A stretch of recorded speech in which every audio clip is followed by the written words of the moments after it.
la oración. ¿Sí? Para aquellos que se están incorporando en esta jornada, estamos estudiando la oración.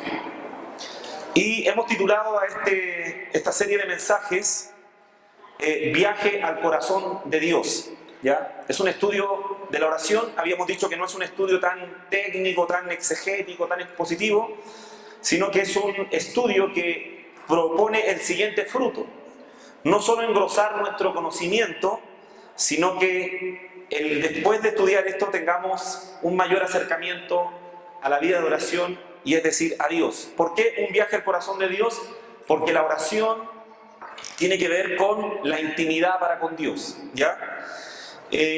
Recordemos algunas cosas de la semana pasada. En primer lugar, habíamos destacado que los apóstoles pidieron al Señor que les enseñara a orar, y también vemos que el Señor enseñó a orar a sus discípulos, y que también el Espíritu Santo, según lo que dice el libro de Romanos, en el capítulo 8, intercede por nosotros porque no sabemos orar. Entonces hay una realidad, hay una necesidad allí que a veces no la reconocemos, y es que no sabemos orar. Necesitamos que el Señor nos enseñe a orar, y el Señor mismo enseñó a orar, ¿ya?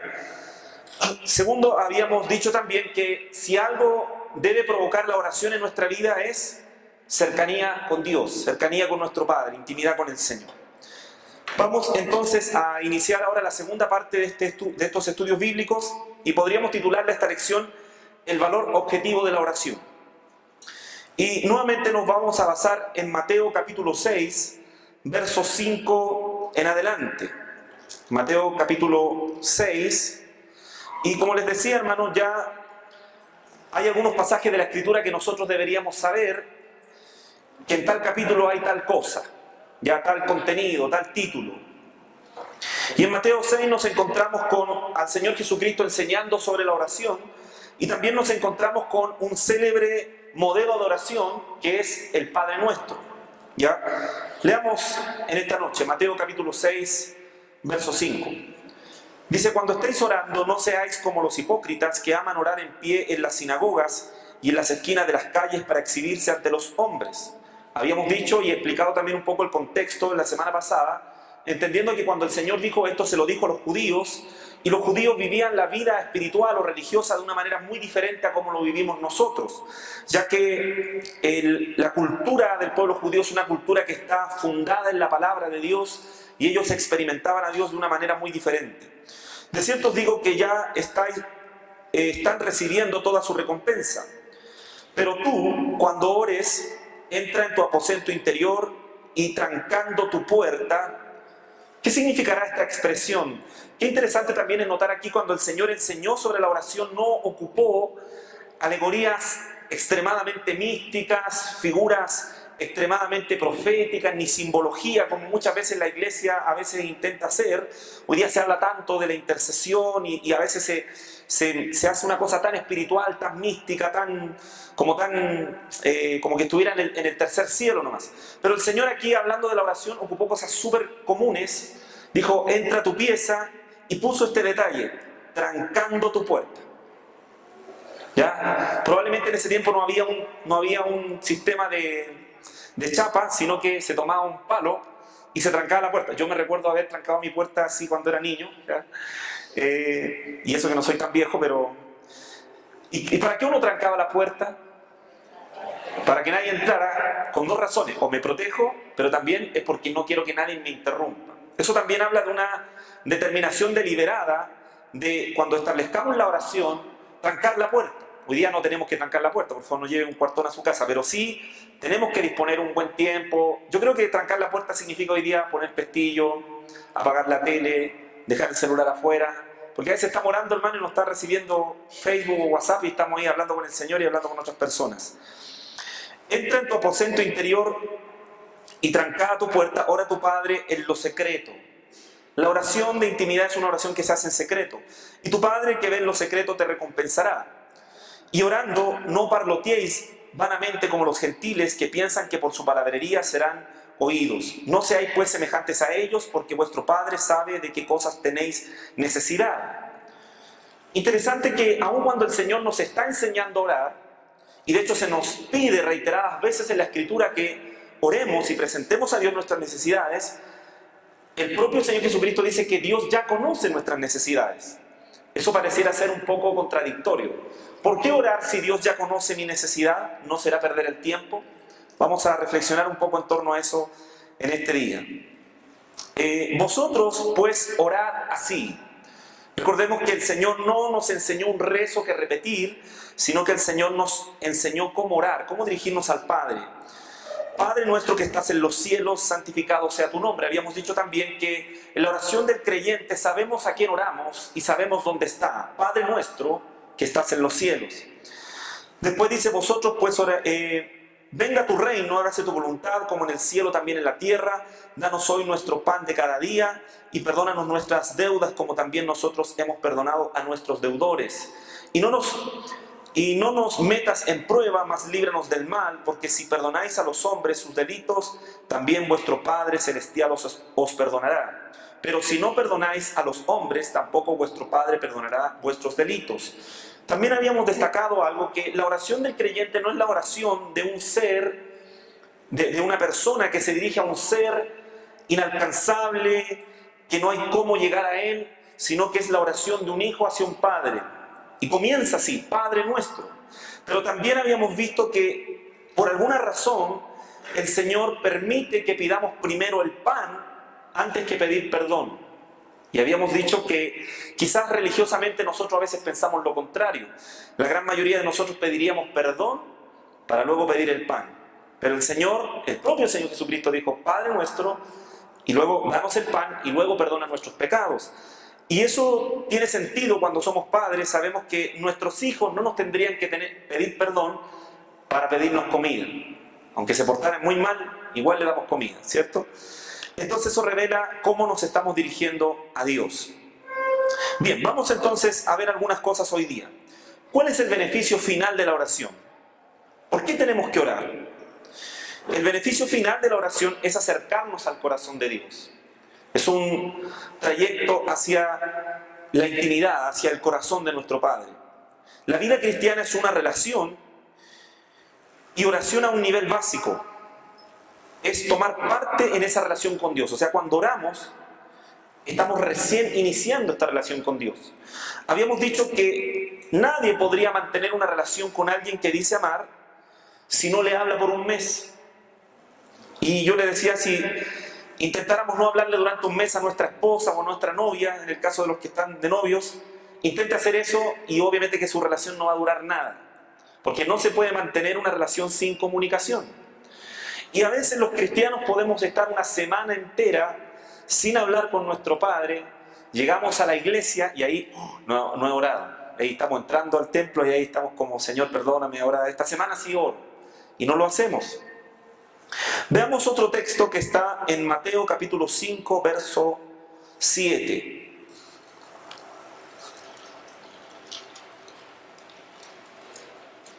Verso 6.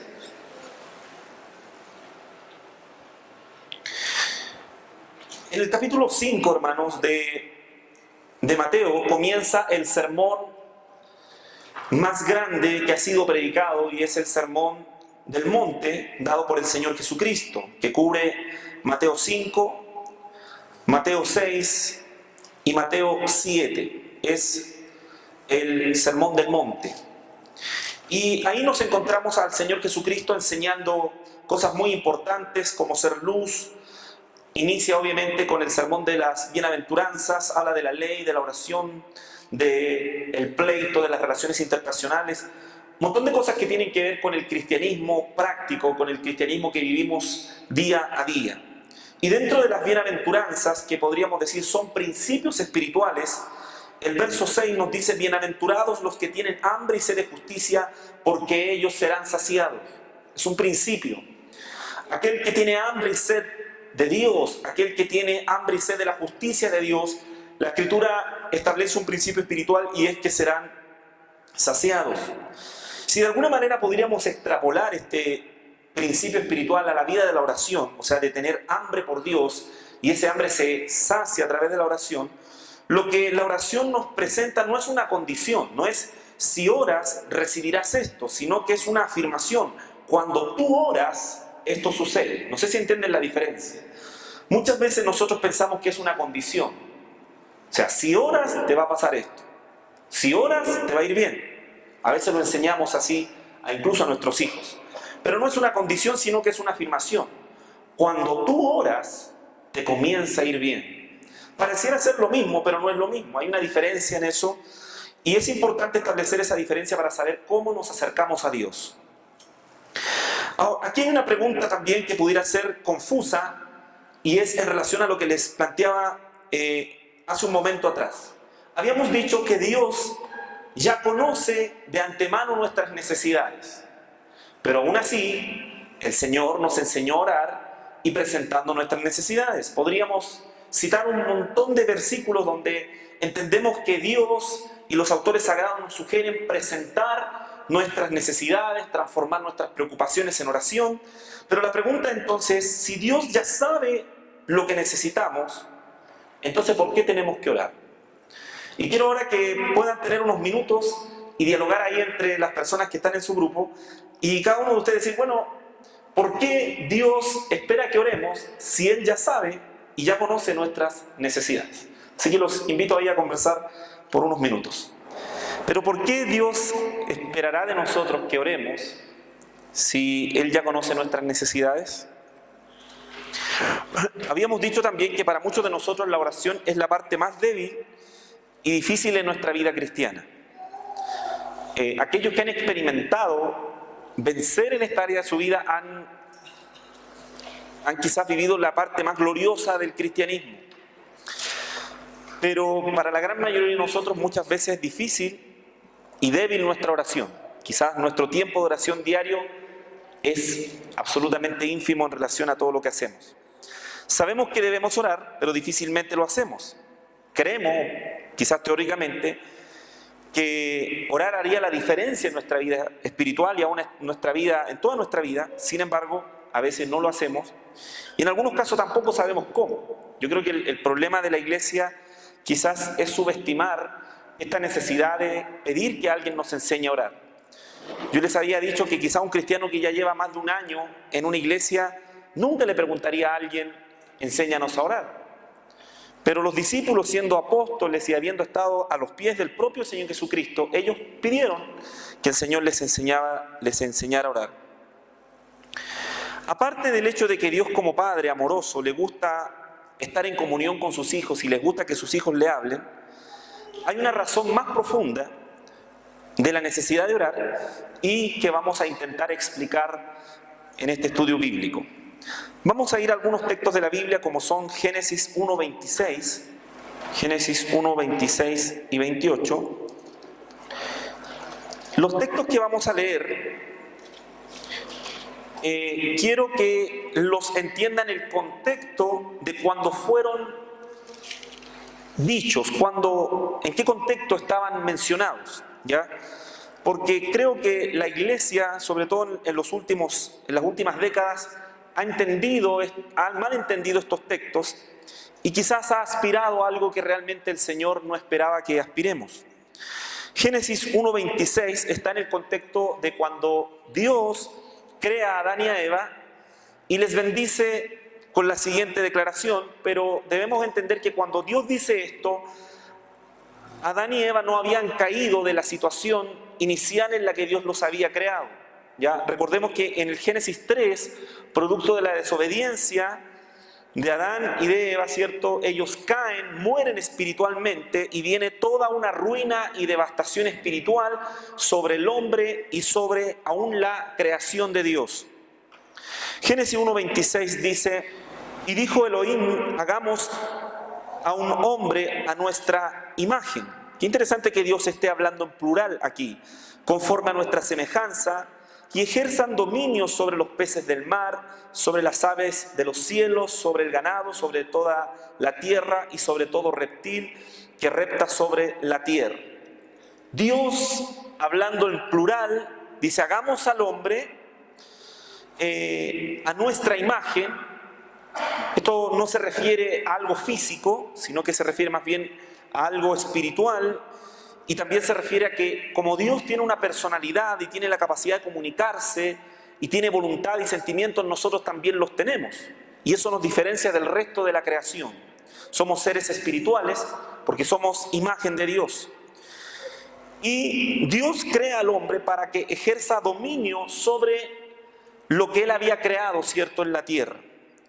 Esto también es importante aclarar que cuando Dios crea al hombre y le da la facultad de ejercer dominio, no es sobre otros hombres, sino que es sobre los seres creados que no son obviamente hombres. No es el deseo de Dios que hombres se enseñoreen sobre hombres. Verso 28 también dice: y Elohim los bendijo y les dijo: fructificad y multiplicaos, llenad la tierra y juzgadla, dominad sobre los peces del mar y las aves de los cielos, sobre todo ser vivo que se mueva sobre la tierra. Dios le dio esta tremenda responsabilidad al ser humano, pero recordemos que Dios se la dio cuando el ser humano no había caído producto de la desobediencia. Así que no podríamos sacar de contexto ese texto. También busquemos otro texto que está en Salmo 8.6. Salmo 8.6. Y en este salmo también encontramos que hay una idea muy similar a la que se desarrolla en Génesis 1.26. Salmo 8.6 dice, hablando del hombre, veamos desde el verso 4. Dijo: ¿qué es el hombre para que te acuerdes de él? El hijo de Adán para que lo consideres. Está hablando del ser humano, del hombre. Lo hiciste un poco menor que los ángeles, lo coronaste de gloria y honor, lo haces señorear en la obra de tus manos, pusiste todas las cosas debajo de sus pies. ¿Qué cosa podemos ver en estos versículos? Primero, que el deseo de Dios era que el hombre gobernara sobre todo lo creado. Obviamente Dios no esperaba que gobernáramos o que el hombre gobernara independientemente de él, sino que había una dependencia hacia Dios. Obviamente este deseo de Dios ocurre, ¿cierto?, antes de que el ser humano o Adán entren en una desobediencia contra Dios y pierdan el lugar donde ellos estaban. ¿Por qué digo esto? Porque parte de la iglesia hoy día piensa que la misión de la iglesia es gobernar el mundo. Y esto está muy de moda, ¿cierto? Sobre todo en Estados Unidos, le han llamado el movimiento del Kingdom Now, significa el reino ahora, y que hay gente que piensa que Dios levantará a la iglesia a tal lugar que la iglesia va a gobernar el mundo. Pero yo creo que eso no está en sintonía, y se basan en estos versículos y otros, pero no entienden que estos versículos están dentro de un contexto, y que definitivamente Dios no espera que la iglesia gobierne el mundo, porque el mundo proféticamente se va a hacer más malo cada día. ¿No es lo que dice la Escritura eso? La Biblia no dice que el mundo se va a hacer más bueno, sino que dice que se va a hacer más malo. Entonces sería algo contradictorio que si el mundo se va a hacer cada vez más malo, la iglesia va a gobernar a ese mundo cada vez más malo. Se supone que si la iglesia ha de gobernar es para que el mundo se haga más bueno, ¿no? Con esto no quiero decir que no crean los avivamientos como cosas extraordinarias que han sucedido en Colombia, en Guatemala, en África, en Corea del Sur, donde la iglesia se ha levantado en un momento y ha sido una luz y una influencia tremenda. También dicho eso, tampoco quiero decir que no crea que los creyentes podamos ser influencia. Usted y yo estamos llamados a ser influencia y ser luz. Pero eso no significa necesariamente que Dios espere que gobernemos este mundo, porque este mundo está bajo un sistema que está caído. Paradójicamente, en los países donde han habido legisladores y presidentes cristianos, no han tenido buenos gobiernos. No ha disminuido la maldad en ese país. A veces, en algunos casos, todo lo contrario. Guatemala, que es uno de los países latinos de mayor cantidad de creyentes, es uno de los países donde hay mayor tasa de delincuencia y de secuestros todavía. Yo he escuchado a un pastor guatemalteco decir eso. Hay mega iglesias en Guatemala, que digamos que no es uno de los países más prósperos tampoco de América. Entonces, ¿por qué? Porque la iglesia realmente no está puesta para que gobierne sobre este mundo que está corrompido. Algo tiene que suceder. Se ha entendido igual también de manera equivocada ese texto que dice que la creación espera la manifestación gloriosa de los hijos de Dios. Y se ha entendido como que el mundo y la sociedad está esperando que los hijos de Dios nos manifestemos. Pero ese texto no habla de eso, sino que dice que la creación está esperando el día de la redención, el día en que sea el rapto, el día en que se culminen todas estas cosas. ¿Ya? Dicho eso, vamos entonces a seguir avanzando y viendo ahora otros versículos que son distintos a los que hemos leído y que nos evidencian la realidad en la que nos encontramos. Efesios 4:18. Efesios 4:18. Y lo que he dicho anteriormente tendrá mayor relevancia al leer estos versículos. Habíamos predicado hace muy poco sobre esto, de cómo era la vida o la mente de aquellos que viven sin Dios. Efesios 4:18 dice, teniendo entenebrecido el entendimiento, privados de la vida de Dios, a causa de la ignorancia que hay en ellos por la dureza de su corazón. ¿Se fijan? Aquí hay una descripción de cómo está la gente del mundo sin Dios. El entendimiento entenebrecido. Primera de Corintios 15:22. Vamos a ir describiendo en el fondo cómo está este mundo, cómo está esta sociedad, y obviamente contrastando con cuál fue la intención inicial de Dios de que el hombre gobernara o dominara sobre la creación. Pero obviamente perdió esa honra, ese rol al desobedecer. Primera de Corintios 15:22 dice lo siguiente. Dice, porque así como en el Adán todos mueren, así también en Cristo todos serán vivificados. Todos los hombres murieron espiritualmente con la desobediencia de Adán. Recuerden que hay 3 muertes. Nos encontramos en primer lugar con la muerte espiritual, que es la muerte que experimentó Adán y Eva cuando desobedecieron. Ya, Satanás jugó astutamente con Adán y Eva cuando les dijo, de cierto no morirás. Y alguien puede decir, bueno, realmente no murieron.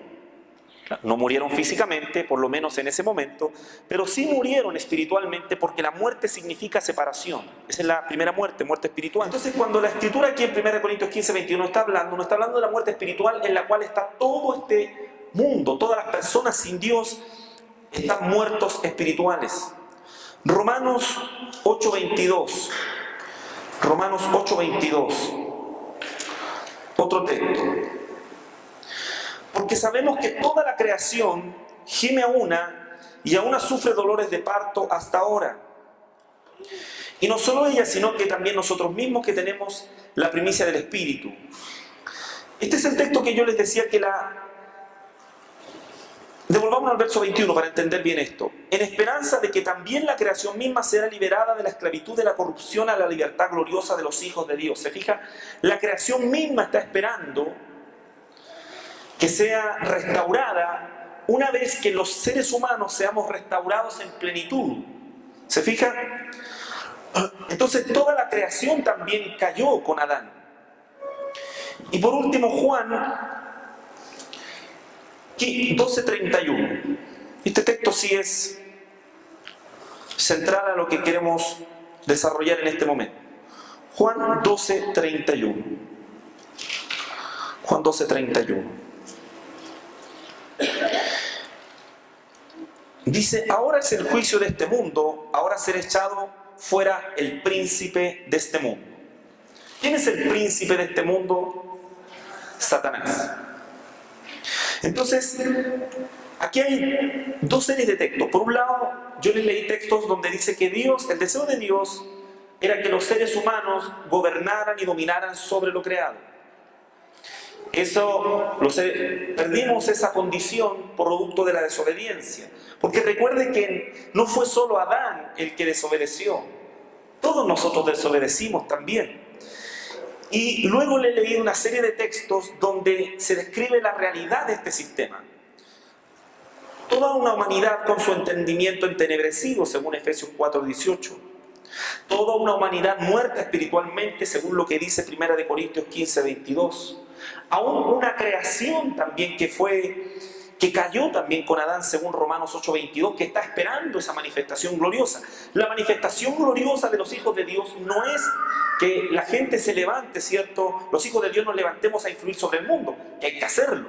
La manifestación gloriosa es el día de la redención, que lo va a proporcionar el Señor. Y por último nos dice que este sistema y este mundo está gobernado por alguien que es el príncipe de este mundo, que es Satanás. Ahora yo le pregunto, ¿cómo se convirtió Satanás en el príncipe de este mundo? ¿Será que habrá vencido a Dios? ¿Qué piensa usted? Obviamente que no. En la caída del hombre, Satanás no venció a Dios. Nunca lo ha vencido, ni nunca podrá, ni nunca lo hará. Nunca vencerá a Dios. Recuerde que incluso Satanás un día tendrá que también doblar sus rodillas y confesar que Jesús es el Señor. Entendamos cuidadosamente bien esto. En la caída del hombre, Satanás venció al hombre, no venció a Dios. Y cuando venció al hombre, venció a quien Dios le había dado el dominio sobre este mundo. ¿A quién le había dado Dios el dominio sobre este mundo? Al hombre. Dice, enseñoreen los peces, hagan esto, acá, allá.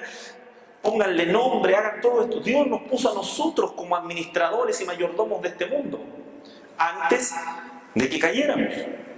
Cuando caímos, perdimos esa posibilidad, ese rol, esa honra, y alguien que nos venció, que venció a Adán, se coronó en el fondo en este mundo, y es el príncipe de este mundo el que gobierna este sistema, con la gente con la cabeza entenebrecida, muertos espirituales, con una creación caída.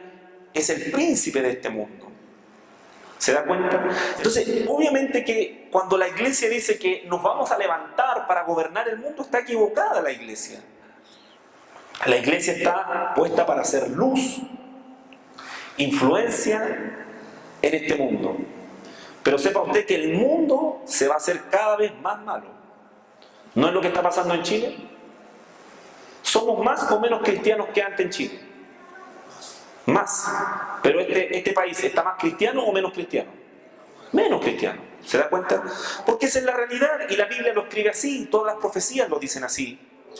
Y en el culminar de los tiempos, cuando de hecho el Señor viene a llevarse a la iglesia, lo que viene después es el peor tiempo que la humanidad ha visto, que se llama la Gran Tribulación.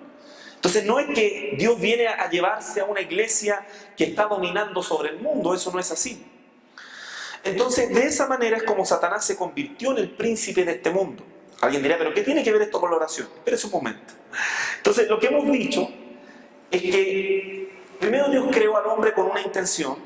El hombre desobedece, pierde una condición en la que estaba. Después le describí cómo está este mundo, y al decirles eso mencionamos a quién gobierna este mundo, que es el príncipe de este mundo, que es Satanás. Y cómo él llegó a esa posición no fue que él venció a Dios, sino que él venció al hombre y tomó la posición que le correspondía al hombre. Entonces, cuando nosotros, hermanos, oramos, y aquí viene el tema de la oración, cuando nosotros oramos, es cuando volvemos a depender de Dios y entendemos que no dependemos de este mundo. Dejamos de depender de un sistema que está caído, que está corrompido y que está gobernado por un ser de tinieblas. Esa es la razón. Cuando nosotros oramos, declaramos sobre nuestra propia vida que es Dios el que controla nuestra vida y no es el príncipe de este mundo, que no es el mundo el que nos provee para nuestras necesidades, sino que es nuestro Dios. Entonces esto tiene que ver con una situación espiritual de dos sistemas: un sistema que gobierna este mundo, que tiene sus valores y principios, y un sistema espiritual en el cual estamos nosotros. El gobierno que trajo, el reino, mejor dicho, que trajo el Señor, no era de este mundo. Si hubiera sido de este mundo, claro, entonces la iglesia estaría gobernando este mundo ahora. Era lo que pensaron los judíos. Los judíos tenían una expectativa, ¿cierto? Ellos esperaban a un Mesías rey, esperaban al Mesías Ben David, al Mesías hijo de David, que viniera a restaurarlos como reino y sacar, ¿cierto?, al imperio romano de donde estaban y ellos volvieran a gobernar. Entonces, cuando vino el Señor Jesús, Él no vino a restaurar un reino físico, porque ya estaba corrompido, sino que Él vino a traer un reino espiritual. ¿Cómo vivimos este reino espiritual? ¿Cómo nos conectamos con este reino espiritual? Es cuando oramos, cuando volvemos a depender de Dios. Permítanme invitarle a un texto de Filipenses 4:6 que aclarará mucho más esto. Filipenses 4:6. Y déjeme leérselo en la Nueva Traducción Viviente, porque me parece que como vierte en el texto tiene mucha fuerza. Filipenses 4:6 y 7. Hablando de estos dos sistemas, un sistema que está corrompido y que cada vez se va haciendo más malo, y cómo experimentamos el reino. Filipenses 4:6 dice: no se preocupen por nada, en cambio oren por todo. Esa es la primera parte de este versículo. El año pasado esta palabra me tocó profundamente, hermano. No se preocupen por nada, en cambio oren por todo. Yo les decía que los cristianos a veces nos preocupamos por todo, lloramos por nada. Y decimos que estamos viviendo en un reino diferente. Este reino es el reino de las preocupaciones, es el reino del afán, es el reino de la incredulidad. Y cuando nosotros no oramos, aunque digamos que tenemos una relación con Dios, al final seguimos viviendo en este mundo. Nos preocupamos, nos afanamos, nos deprimimos, hasta nos enfermamos. Yo el año 2009, con 28 años de edad, sufrí estrés. Me salió una alergia nerviosa, tuve cálculo, rellenamiento de dientes, fui al doctor y el doctor me preguntó: ¿y usted qué hace? Le dije: bueno, soy ingeniero, pero también soy pastor. Me dijo: no, si acá he tenido varios de esos. Y me empezó a reprender y a predicar. Y me dijo: no es posible que usted con 28 años esté así, su salud deteriorada. Me retó bien retado, tuve que decir amén unas cuantas veces y me dijo: no puede ser. Realmente yo estaba viviendo lo que este texto dice de no preocuparme por nada y orar por todo. No, aunque estaba haciendo cosas para Dios. Yo podría hacer cosas para Dios, con gente de Dios, en un sitio que hemos consagrado para Dios, pero preocuparme por todo, no orar por nada, y en el fondo sigo viviendo bajo la lógica y gobierno de este mundo. ¿Se da cuenta qué importante es la oración? No estamos para gobernar este mundo. Estamos para trascender sobre este mundo. ¿Cómo trascendemos sobre este mundo? Cuando oramos por todo y no nos preocupamos por nada. Las palabras que dijo el apóstol Pablo aquí en este texto, no las dijo porque las leyó en un libro, ni las dijo desde la teoría. Recordemos que Filipenses es una epístola carcelaria. Probablemente el apóstol Pablo está preso en Roma. Algunos estudiosos del texto griego dicen que cuando Pablo habla de sus cadenas y de que todo el pretorio lo ha escuchado, algunos piensan que probablemente Pablo, en su condición de preso, estaba amarrado a un soldado pretoriano todos los días diferente. Todos los días le estaba amarrado a un soldado pretoriano. Pero esta carta es conocida como la epístola del gozo, y en esta carta el apóstol Pablo nos dice: no se preocupen por nada. Lo dijo un preso amarrado a un feo soldado romano. En cambio, oren por todo. Díganle a Dios lo que necesitan. Pero si Dios ya sabe. Y denle gracias por todo lo que Él ha hecho. Verso 7. Miren lo que experimentamos. Porque cuando vivimos esta realidad, experimentamos algo. Es lo que le decía yo de que la oración no es una condición, sino que la oración es una afirmación. Cuando tú oras, sucede esto. ¿Qué es lo que sucede? Verso 7. Así experimentarán la paz de Dios, que supera todo lo que podemos entender. La paz de Dios cuidará su corazón, tus sentimientos y su mente, tu razonamiento, tu voluntad, mientras vivan en Cristo Jesús.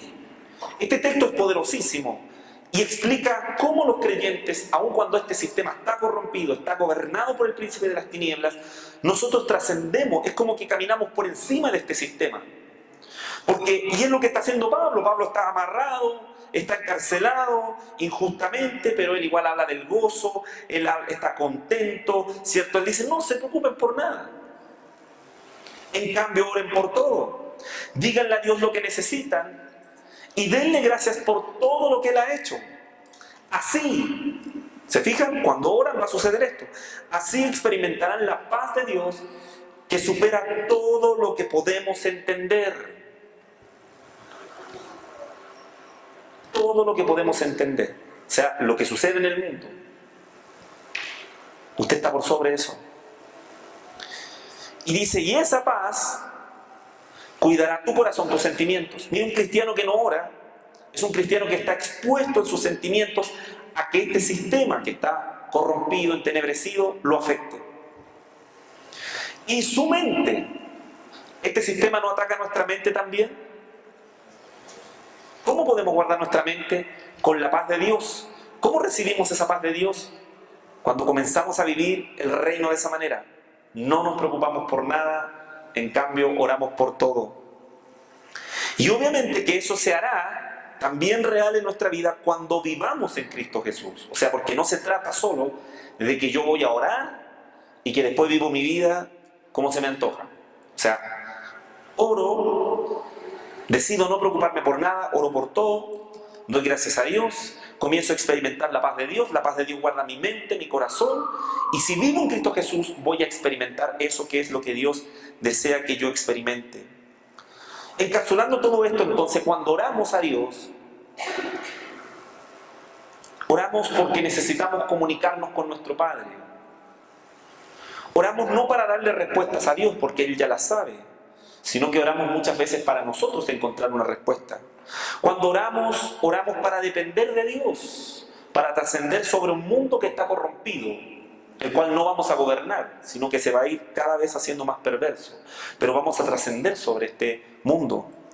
Oramos para que las cosas de este mundo no afecten nuestra mente ni nuestro corazón y no vivamos preocupados y afanados, porque recuerde que el término griego para estar afanoso es tener la mente dividida. Y muchos de los creyentes tenemos a veces nuestra mente dividida. Probablemente yo le estoy hablando a usted aquí y usted tiene un pedacito de su mente en otro lugar. Mente dividida, eso significa estar afanado. Cuando oramos, somos transformados porque muchas veces nosotros mismos somos la respuesta a nuestra propia oración. Y siempre les he dado el ejemplo de Nehemías. Nehemías cuando oró, no oró para que otro fuera, para que otro hiciera lo que él tenía que hacer, sino que Nehemías oró para que él tuviera gracia delante de Dios y fuera a hacer lo que Dios le había permitido escuchar y ver. Y yo creo que sobre todo en el plano familiar, cuando tú oras por tu familia, probablemente tú eres la propia respuesta a tu oración. Entonces necesitamos orar, absolutamente. Necesitamos orar a pesar de que Dios sepa nuestra necesidad, claro, porque dependemos de Él, nos conectamos con Él, trascendemos sobre este mundo, la paz de Dios viene a nuestra mente. Es como que caminamos por encima de lo que este mundo nos brinda y nos ofrece, que obviamente es dominarnos, tenernos afanados, incrédulos y viviendo, ¿cierto?, como en este mundo. Entonces, ¿necesitamos orar? Claro que necesitamos orar. ¿Cuántas veces usted ha estado tan afanado? Así pero afanado. Ahora le pregunto, ¿usted cree que habiendo tenido un tiempo de oración responsable, hubiera sido diferente? Yo creo que sí, ¿cierto? Como les decía también, el año pasado, hermano, yo creo que Dios por su gracia me permitió no afanarme tanto con esta construcción, porque creo que hubiera muerto, hermano.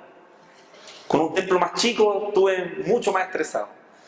Y no estaba el dinero, no había un montón de cosas, pero tenía una paz, tenía una tranquilidad de que Dios algo iba a hacer. Y creo que eso se vive, hermano, es algo real. Cuando decidimos no preocuparnos por nada y en cambio orar por todo. Es una invitación a no afanarnos. Así que en esta noche, hermanos, vamos a tener un tiempo de oración.